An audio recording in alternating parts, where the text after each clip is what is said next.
to last night thinking, oh, maybe this is not what he wants me to say. Maybe this is not right. I called my cousin because I asked her for her advice because she's known to speak. And I asked God, how can I be useful? So I sat down on my knees last night at 12 in the morning, praying, asking God, what can I say?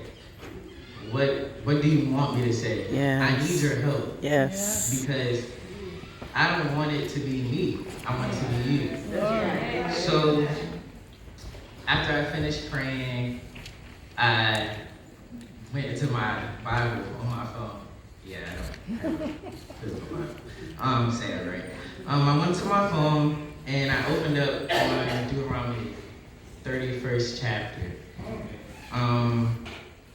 I seen it as what I wanted to talk about today earlier was about passing the mantle onto the youth. Okay? I asked God to use me as a vessel, utilize it. Okay? Use them, Lord. At that moment, I read Deuteronomy, I read the whole chapter, and that chapter was basically talking about Moses. Moses, at the end of his race, at the end of his assignment, he completed his assignment, he's fulfilled his purpose, and now it's about taking the people that's free from captivity into the promised land. God has told him to come to the mountain. He's told him to look at the promised land. He's seen the promised land from the mountaintop. He told him, you see it, but you fulfilled your journey. He's wrote these laws, and I found it right here. So this is what he says. Deuteronomy 31st chapter. Verse 6. He says, be strong and of good courage. Fear not, nor be afraid of them. For the Lord thy God, he is that doeth good with thee.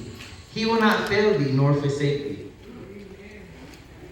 After I finished my prayer, I opened up my Bible on my phone, and this was in my face.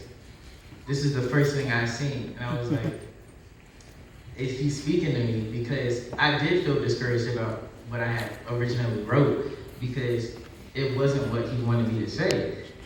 But he tells me that he will not forsake me, so he's here with me today. Amen. So, I just want to say, he talks to Joshua. Yes. He talks to Joshua in Joshua 1 and 9. Yes. Joshua 1 and 9, he tells Joshua the same thing as he has told Moses, his leader. Have I commanded thee? Be strong and of good courage. Be not afraid, neither be thou dismayed, for the Lord thy God is thee whithersoever thou goest. He's telling you, well, he told, basically, if he's told my leader this, he's told my leader, giving my leader wisdom. And now it's time for the youth to stand up. And so how can we stand up and doubting what God has chosen us to do? All right. We may feel like, oh, I'm too young. I can't do this. This is not for me. I don't know if God is choosing me. That's running. If he's telling you the same thing, he's telling us, the youth, God is telling us the same thing that he's told our leader. Why is he telling our leader the same thing? Because he wants to transfer the knowledge and the wisdom to us. We just have to be willing to serve wholeheartedly. Amen.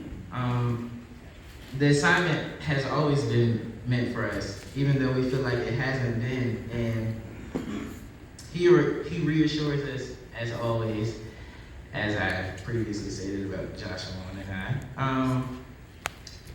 God will continue to guide us and anoint us as long as we keep him first.